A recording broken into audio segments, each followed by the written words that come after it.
Hello my YouTube family, कैसे हैं आप सभी। डेली लाइफ विद मीत में आप सबका बहुत बहुत स्वागत है। ये है 27 तारीख की वीडियो, यानी कल का व्लॉग, जहाँ मतलब मैंने एंड किया था व्लॉग, ये उसके आगे का व्लॉग है। और बस मैं अंदर आ गई थी कपड़े धोने के बाद, क्योंकि खाना बनाने का टाइम हो रहा था और बस डैडी जी भी आ गए थे और ये भी आने वाले थे। तो बस मैं यहाँ पे ना स्प्राउट सलाद तैयार कर रही थी। तो स्प्राउट आपको मैंने पहले भी दिखाए थे कि मैं स्प्राउट हमेशा भिगो कर रखती हूँ, स्प्राउट तैयार करके रखती हूँ घर पे। तो बस मैंने एक टमाटर ले लिया था, एक प्याज ले लिया था। देखिए स्प्राउट कितने अच्छे लग रहे हैं। और प्याज और टमाटर को मैंने कट कर लिया है। आप चाहे तो हरा धनिया भी थोड़ा सा डाल सकते हैं, मिर्ची भी डाल सकते हैं, थोड़ी सी शिमला मिर्च भी कट करके डाल सकते हैं, थोड़ी सी पत्ता गोभी भी डाल सकते हैं, जैसे आपको अच्छा लगता है। पर मैंने सिर्फ प्याज और टमाटर डाला है। और क्योंकि बच्चों ने भी खाना था और नींबू निचोड़ दिया है मैंने हाफ इसमें, और इसमें थोड़ी सी काली मिर्च डाल दी है, काला नमक डाल दिया था और थोड़ा सा वाइट नमक डाल दिया था। तो इस तरीके से मैंने इसे तैयार किया था। आप चाहें तो चाट मसाला वगैरह कुछ भी इसमें डाल सकते हैं, जीरा पाउडर डाल सकते हैं, कई चीज़ें आप इसमें ऐड कर सकते हैं मसाले। तो बस बच्चों ने खाना था और बस बच्चों का करके मैंने मिर्ची धनिया वगैरह कुछ भी नहीं डाला था। तो पहले मैंने ये दे दिया था सबको, सब ने खाया। उसके बाद में फिर मैंने दही निकाल कर लेकर आई मैं, और दही ये मैंने घर में जमाया था रात को। और बस दही ले आई और खाना भी मेरा, जैसे कि आपको कल मैंने बताया था कि मैं मिक्स वेज बना रही थी और साथ में राजमा बना रही थी। तो बस यहाँ पे मिक्स वेज तैयार हो गई थी और दही भी मैंने दे दिया डैड जी को। और डैड जी राजमा उन्होंने नहीं खाना था क्योंकि वो बॉयल सब्जियां ही खा रहे हैं। तो बस एक तरफ डैडी के लिए मैंने खाना तैयार कर दिया था और बाकी सबको मैंने राजमा चावल और दही दे दिया था। तो इस तरीके से सबका दोपहर का जो लंच का काम था मैंने निपटाया। इसके बाद बर्तन वगैरह धोए। फिर बर्तन धोने के बाद थोड़ी देर मैं सो गई थी, और सो के उठने के बाद फिर मैं सब्जी लेने गई, सब्जी वगैरह लेकर आई इनके साथ जाके। फिर मुझे ना थोड़ा मार्केट का काम था, तो मार्केट गई। फिर बड़े मार्केट से होकर आई। आने के बाद फिर कपड़े वगैरह जो मैंने दिन में धो के सुखा कर रखे थे ना, आपको मैंने कल के वाले व्लॉग में दिखाया था, तो बस मैंने उन कपड़ों को सूखने डाला है यहाँ पर।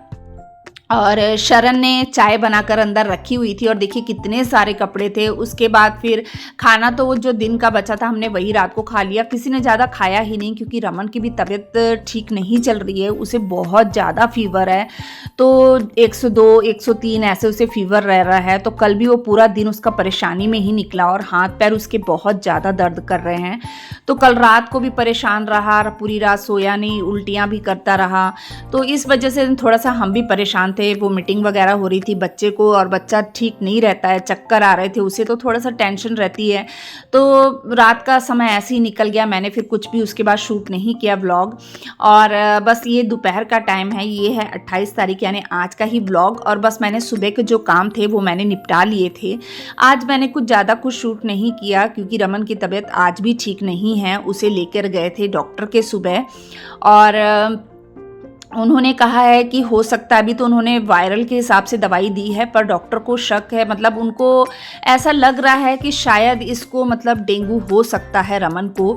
तो उन्होंने कहा है 1-2 दिन मेडिसिन देकर देखिए, अगर फ़र्क पड़ता है तो ठीक है, नहीं तो हम डेंगू का टेस्ट जो है वो करवाएंगे। पर मुझे ना ऐसा लग रहा है कि अगर आज का दिन देखती हूँ, अगर नहीं हुआ ना तो कल फिर हम टेस्ट करवा ही लेंगे रमन का।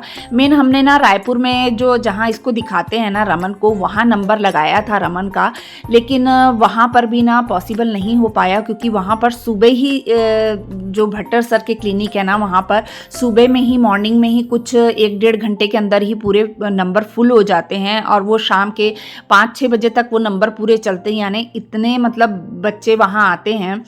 तो इस वजह से क्या, वहाँ हमारा जब हमने नंबर लगाया तो हमारा नंबर नहीं लगा। और उन्होंने कहा कि अगर आप चाहते हैं तो आकर आप बैठ सकते हैं, अगर सर उनको लगा तो सर देख लेंगे, नहीं तो फिर आप कल आ जाइएगा। तो मैंने उन्हें बताया कि भाई हम भिलाई से आएंगे और रायपुर इतना दूर पड़ जाता है, तो अगर सर देखेंगे तो फिर हम ले आएंगे। तो फिर उन्होंने कहा कि हम कुछ कह नहीं सकते कि आज सर देखेंगे कि नहीं। तो फिर मैंने उनसे कहा कि आप अगर आप कल का नंबर लगा दें। तो उन्होंने कहा कि आप कल ही लगाएंगे, हम एक दिन पहले नंबर नहीं लगाते। तो देखते हैं कैसा होता है। देखिए, डॉक्टर तो सभी अच्छे होते हैं, पर कहते हैं ना कि किसी डॉक्टर की दवाई किसी बच्चे को लग जाती है तो बच्चा ठीक हो जाता है। कोई बच्चा किसी डॉक्टर से ठीक होता है तो कोई बच्चा किसी डॉक्टर से ठीक होता है, बात वही है। तो बच्चे जो मेरे बच्चे हैं उन्हें मैं रायपुर में ही दिखाती हूँ। तो वहाँ नंबर लगाना होता है ना, वो सुबह का कुछ 1 घंटे का टाइम होता है और उसी में इतने बच्चों के नंबर लग जाते हैं कि वो शाम तक बच्चों के नंबर चलते रहते हैं। तो आज तो नहीं लगा, तो फिर यहीं हमने डॉक्टर को दिखा दिया था। अब सर ने दवाई दी है, अब देखते हैं। अभी भी वो कह रहा है मम्मा मेरे हाथ पैर में बहुत दर्द हो रही है, अच्छा नहीं लग रहा है। तो क्या है ना, ऐसे में काम करने का, व्लॉग शूट करने का भी मन नहीं करता है, क्योंकि बच्चा वो बार बार आवाज़ लगा रहा है मम्मा बहुत दर्द हो रही है, मम्मा बहुत दर्द हो रही है, और बुखार से तप रहा है। तो पट्टी करनी बच्चे की ठंडे पानी की, तो इस वजह से ना ज़्यादा व्लॉग शूट नहीं कर पाई हूँ मैं। तो बस यहाँ पे मैंने डैडी जी के लिए मिक्स वेज बना दी है। मैं अलग अलग तरह की रोज़ डिफरेंट मिक्स वेज बना रही हूँ। आज मैंने जो बनाई है ना, तो उसमें मैंने बीन्स लिया है, गाजर ली है, आलू लिए थे और टमाटर, इस तरीके से, और उसमें हल्का सा नमक और हल्दी थोड़ी सी डाल के इस तरीके से मैंने मिक्स वेज बनाई है। यानी मैं अलग अलग तरीके से मिक्स वेज बनाती हूँ। और मैंने ना रमन के लिए ना दाल चावल बनाए और आलू की सब्जी जानबूझ के बनाई कि शायद वो कुछ खा ले, क्योंकि वो कुछ खाने को नहीं कर रहा है, वोमिटिंग कर रहा है ना। तो और टेंशन हो रही है कि जो खा रहा है वो भी निकाल दे रहा है, और उसे कफ टाइप की भी हो गई है, कफ। और तो उस वजह से भी मैं थोड़ी सी परेशान हूँ। और होता ही है, अगर बच्चा ठीक ना हो तो मम्मी पापा को तो बिल्कुल भी चैन नहीं पड़ता है, कहीं भी ध्यान नहीं लगता, और वो पूरी रात सोया भी नहीं है। और सुबह भी वो बुखार में तप रहा था, तो फिर इस वजह से ना थोड़ी सी टेंशन चल रही थी। तो इस करके मैंने ज़्यादा व्लॉग शूट नहीं किया। तो उसकी पसंद का मैंने खाना बनाया, पर उसने वो भी नहीं खाया।